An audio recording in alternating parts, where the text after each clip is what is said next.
नमस्कार, India news Haryana पर 22 जिले 22 खबरों में आप सभी का स्वागत है। मैं हूं आपके साथ हेमंत कुमार। चलिए खबरों की शुरुआत करेंगे। उप मुख्यमंत्री दुष्यंत चौटाला पृथला के गांव करनेरा में किसानों के बीच पहुंचे और एक जनसभा को संबोधित किया।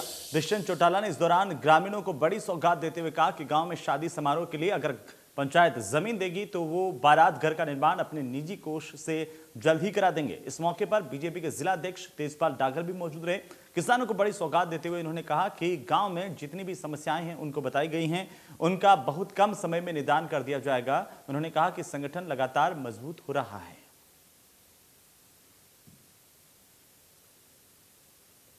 डिस्पेंसरी में डॉक्टर की तैनाती हो, सरकारी स्कूल बढ़ाने की बात है, ये तो रेगुलर फ्लो में होने वाले काम।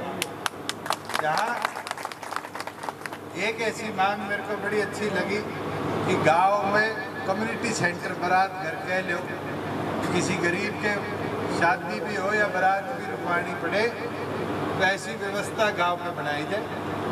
गांव अगर जमीन इसके लिए पंचायत देगी डेडिकेटेडली तो मैं आपके यहाँ डीडीपीओ की ड्यूटी लगा दूंगा, एस्टीमेट बनवा दे अपनी डिस्क्रिप्शन।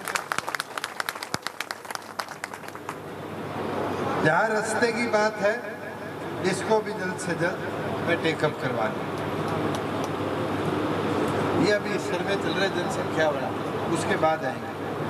हाँ 100 बिजली पानी चाहिए। इतना आपको दोबारा बोलता पॉइंट की बात करूँ तो आज संगठन में प्रवीण जैसे हमारे मेहनती साथी तो काम कर रहे हैं, पर संगठन मजबूत जब होगा, संगठन काम जब कर पाएगा जब आप लोगों का भी इसमें पूर्ण सहयोग और समर्थन रहेगा। तो अब पार्टी की आने वाले दिनों में membership drive, general membership drive चलाई जाएगी। तो मैं निवेदन करता हूं कि उस मेंबरशिप ड्राइव में गांव के घर घर से नए कार्यकर्ता को जोड़ के मजबूती आप लाने का काम करें। दोबारा आप सब यहाँ एकत्रित हुए।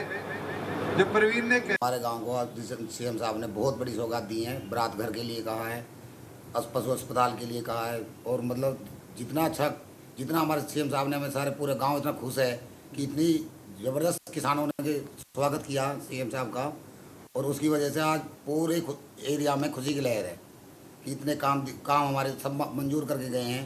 भाई बारात घर का हो, किसानों के लिए हो और पशु अस्पताल के लिए हो, जिससे सभी लोगों ने धन्यवाद किया और स्वागत किया।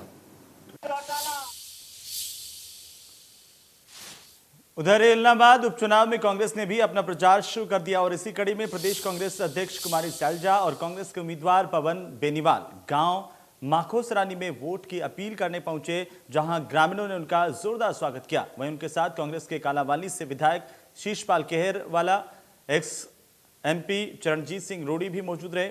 पवन बेनीवाल ने लोगों के कांग्रेस के पक्ष में लोगों से वोट करने की अपील की। इस मौके पर कुमारी सैलजा ने सरकार पर जमकर निशाना साधा और लोगों से अपील की कि कांग्रेस को ज्यादा से ज्यादा वोटों से जिताएं।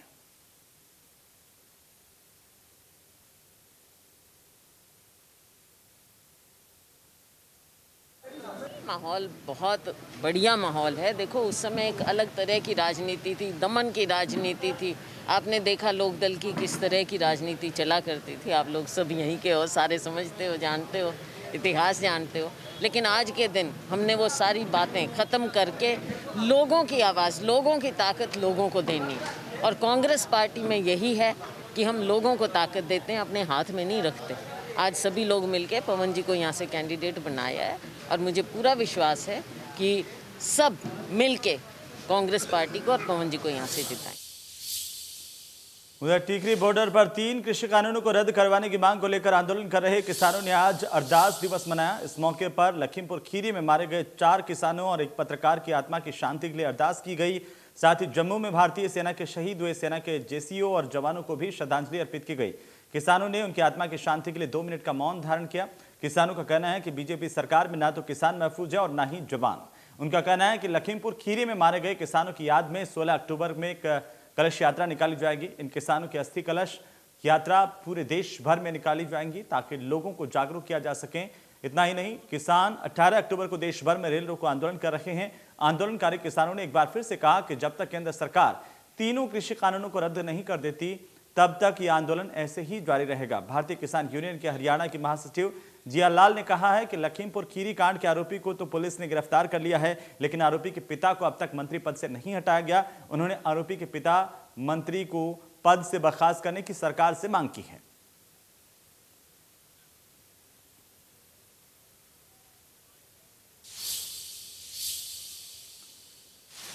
वहीं यमुनानगर में धान खरीद को लेकर के मंडी अधिकारी और आड़ती सरकार को चूना लगाने की योजना बना रहे थे, लेकिन दोनों के बीच लेन देन की सारी बातों की ऑडियो रिकॉर्ड हो गई और इसके बाद मंडी सचिव ने दोनों के खिलाफ मुकदमा दर्ज करवाया है। मंडियों में धान की खरीद की जा रही है, लेकिन सभी जगह मंडियों में ठीक नहीं चल रहा।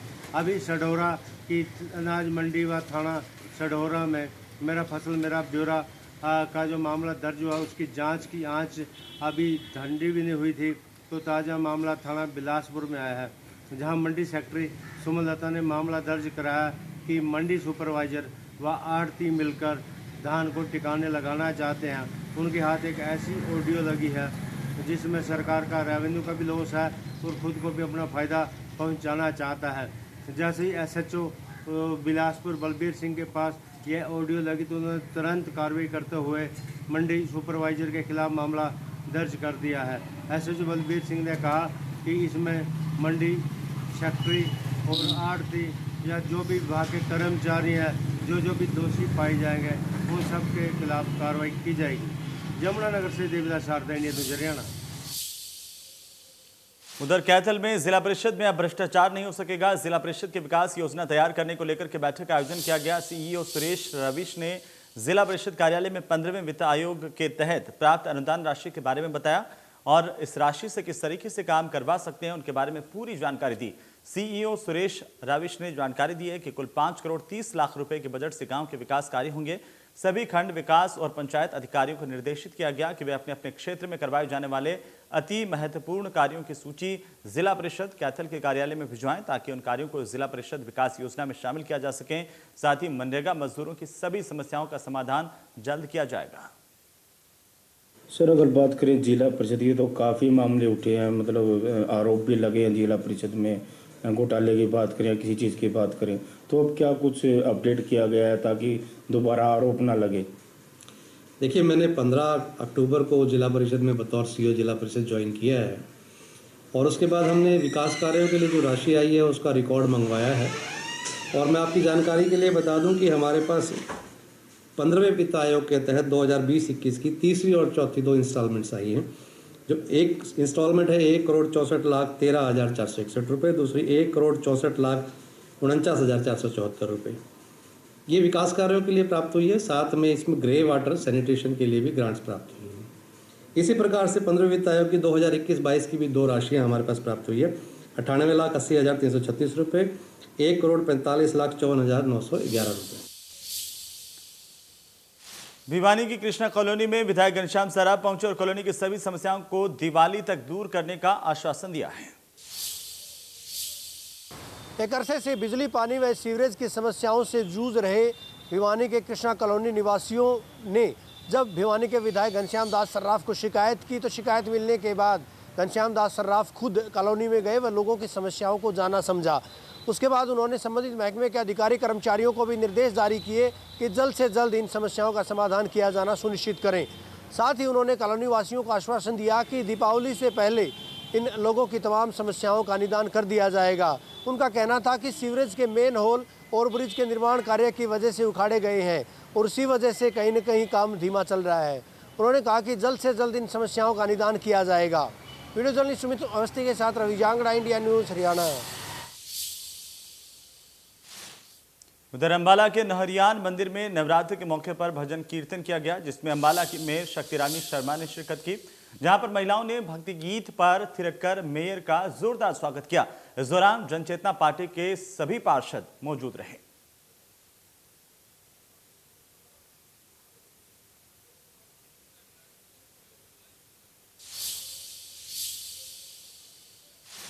उधर चरखी दादरी में जन स्वास्थ्य विभाग के नाराज कर्मचारियों ने पैदल मार्च किया और लघु सचिवालय पहुंचकर DDPO को ज्ञापन सौंपा। कर्मचारी विभाग के किसी घोटाले को लेकर प्रदर्शन कर रहे हैं। चरखी दादरी में जन स्वास्थ्य विभाग के रिटायर्ड कर्मचारियों की राशि के गबन के मामले ने अब तूल पकड़ लिया है। मामले में आरोपियों की गिरफ्तारी न होने के चलते आज जन स्वास्थ्य विभाग के अधिकारियों कर्मचारियों ने जोरदार रोष प्रदर्शन किया। शहर में रोष मार्च निकाला गया और प्रशासन व पुलिस के खिलाफ जमकर नारेबाजी की गई। साथ ही अल्टीमेटम भी दिया गया कि अगर 22 तारीख तक आरोपियों की गिरफ्तारी नहीं की गई तो न केवल शहर का सीवरेज व पानी की व्यवस्था को पूरी तरह से ठप किया जाएगा, बल्कि आने वाले दिनों में आंदोलन तेज किया जाएगा। आपको बता दें कि जिस तरह से एक मामला सामने आया था, कर्मचारियों की राशि का गबन किया गया था और इस गबन के चलते पहले भी जन स्वास्थ्य महकमे के अधिकारी कर्मचारियों के द्वारा रोष प्रदर्शन किया गया था। सर्व कर्मचारी संघ के बैनर तले जिस तरह से रोष प्रदर्शन किया गया था, उसके बाद भी पुलिस प्रशासन हरकत में नहीं आया था। हालांकि आश्वासन जरूर दिया गया था, लेकिन आश्वासन के बावजूद आरोपियों को गिरफ्तार नहीं किया गया था और इसी वजह से जन स्वास्थ्य विभाग के कर्मचारियों में रोष देखा गया था। बहरहाल देखने वाली बात यह होगी कि किस तरह से इस पूरे मामले में पुलिस प्रशासन कार्रवाई कर पाता है, क्योंकि लगातार अल्टीमेटम दिए जा रहे हैं। चरखी दादरी से सहयोगी अनिल लहरी और वीडियो जर्नलिस्ट सुमित अवस्थी के साथ रवि जांगड़ा, इंडिया न्यूज़ हरियाणा। उधर रेवाड़ी के माजरा में एम्स निर्माण को लेकर हो रही देरी के चलते एम्स संघर्ष समिति ने सड़कों पर उतरकर अपना आक्रोश व्यक्त किया है। एम्स निर्माण शुरू करने के लिए मुख्यमंत्री के नाम जिला उपायुक्त को ज्ञापन सौंपा गया। एम्स संघर्ष समिति की मांग कर रही है कि हरियाणा सरकार एम्स जमीन का मालिकाना हक लेकर केंद्र सरकार को दें, ताकि जल्द से जल्द निर्माण का काम शुरू हो सके और यहां की वर्षों पुरानी मांग पूरी हो सके। आपको बता दें कि रेवाड़ी के मनेठी में देश के प्रधानमंत्री नरेंद्र मोदी ने एम्स की घोषणा साल 2014 में की थी, लेकिन वहां की जमीन के बाद में वन विभाग की जमीन बताकर मामले को ठंडे बस्ते में डाल दिया गया। इसके बाद माजरा में एम्स बनाने का फैसला लिया गया। इसके लिए किसानों ने अपनी जमीन मुहैया करवा दी, लेकिन आज तक वहां न तो निर्माण का काम शुरू हुआ और न ही किसानों को उनकी जमीन का मुआवजा मिला है।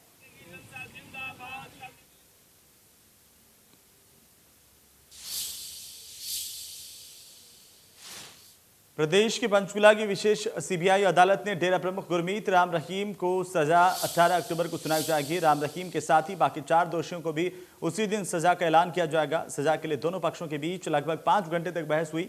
राम रहीम की ओर से 8 पन्नों की दलीलें पेश की गई, जिसमें उसने अपने सामाजिक कामों का हवाला देते हुए कम से कम सजा सुनाने की दलील दी है। गुरमीत राम रहीम साध्वी यौन शोषण में 20 साल की सजा और पत्रकार रामचंद्र छत्रपति हत्या केस में उम्र कैद की सजा सुनारिया जेल रोहतक में काट रहा है। सब तो पहला तो जो सुनवाई के दौरान ऑनरेबल कोर्ट ने ਜਿਹੜੇ कन्विक्ट्स हैं उन्हों ਦੀਆਂ स्टेटमेंट्स रिकॉर्ड कीतियां। उन्होंने पनिशमेंट बारे, इस जजमेंट बारे, उन्होंने जो गिल्टी होल्ड किया ऑनरेबल कोर्ट ने उसके बारे की कहना है। स्टेटमेंट्स रिकॉर्ड करने तो बाद क्वांटम ऑफ सेंटेंस से आर्गूमेंट्स शुरू किए गए और सीबीआई वालों आर्गूमेंट्स कंप्लीट किए गए ने और उन्होंने एक डिफेंस काउंसल मिस्टर पीके संधीर ने भी अपने आर्गूमेंट्स कंप्लीट करते कंकलूड करते। बाकी एक्यूज़ड वालों बाकी कन्विक्ट जोड़े है उन्होंने वालों रिक्वेस्ट की गई कि सानू टाइम चाहिए, असी फुली प्रिपेयर्ड नहीं हाँ। जो जजमेंट्स प्रोसीक्यूशन ने पेश किए ने असीं उन्होंने गो थ्रू होना है, वो पढ़निया ने, इस करके सानू टाइम दिता जाए। सो उन्हों की रिक्वेस्ट ऑनरेबल कोर्ट ने 18 तारीख इस केस के लगाई है। उन्होंने उस दिन उधर हांसी पुलिस ने डीएसपी विनोद शंकर के नेतृत्व में महिला थाना प्रभारी पुष्पा सियाग के साथ नशे के खिलाफ सर्च अभियान चलाया। पुलिस को सूचना मिल रही थी कि कई इलाकों में अवैध नशे का कारोबार होता है और पुष्पा सिहाग ने बताया कि पुलिस की तरफ से नशे पर लगातार निगरानी की जा रही है। स्पेशल सर्च अभियान चला करके तलाशी ली गई। उन्होंने कहा कि नशे की चेन तोड़ने के लिए पुलिस का अभियान जारी रहेगा।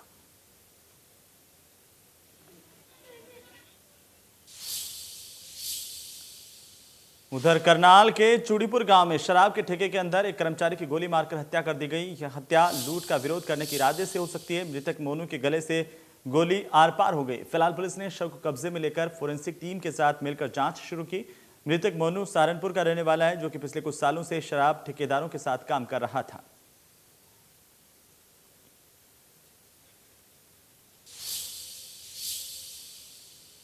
पानीपत की हरिनगर कॉलोनी में घरेलू झगड़े की वजह से 23 साल की महिला ने फांसी का फंदा लगाकर अपनी जान दे दी। घर पर कमरा बंद कर पंखे से महिला ने फांसी लगाई।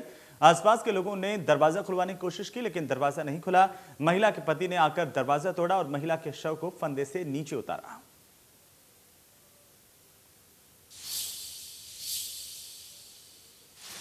उधर महेंद्रगढ़ के गांव मालडा नहर के पास पेट्रोल पंप के निकट लाठी डंडों से घायल कर हत्या के मामले में पुलिस ने एक आरोपी को गिरफ्तार किया है। आरोपी ने अपने साथियों के साथ मिलकर बवाना गांव निवासी गौरव को लाठी डंडों से पीटा था।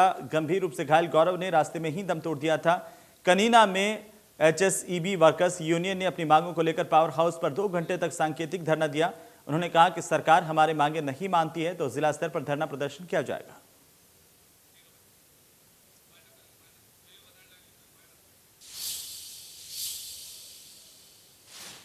तो चलिए इसी के साथ ही 22 जिले 22 खबरों में फिलहाल इतना ही। नमस्कार।